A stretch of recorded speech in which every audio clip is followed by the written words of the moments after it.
ஜலத்தை இப்படி அந்த அபிஷேக கலசத்தினால எங்க பாட்டி சொல்லுவா, அப்படியே கவுத்துட்டா திட்டுவா, கைய வச்சு பண்ணணும்பா. கை, அதாவது அந்த அபிஷேக தாரை புதப்பதன் சுவாமி மேல விழுந்துடக்கூடாதுன்னு நெஞ்சு பதைக்கும் அவளுக்கு.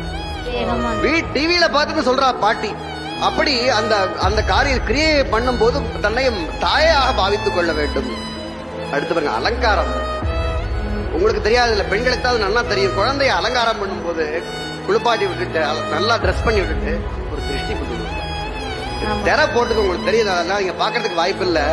ஆச்சாரிய பெருமக்கள் பெரும்பாலும், ஒரு சிலர் ரேர் வித்தியாசம் இருக்கலாம், பெரும்பாலும் இந்த பெருமானுக்கு அலங்காரம் பண்ணிட்டு திரைக்கு பின்னால ஒரு சாஞ்சி சுவாமி நல்லா இருக்காரான்னு கண்டிப்பா பாப்பா, எல்லாரும் பாப்பா. தனக்கு அந்த பெருமானுடைய அழகு தெரிஞ்சாதான் திரையை எடுக்க மாட்டான். ஏதோ சின்ன சின்ன மாற்றங்களை பண்ணணும்னு நினைப்பா. அது என்ன உள்ளம்? தாய் உள்ளம். அபிஷேகாத்தி அலங்காரேது ஆச்சாரியா மாது ரூபவான்.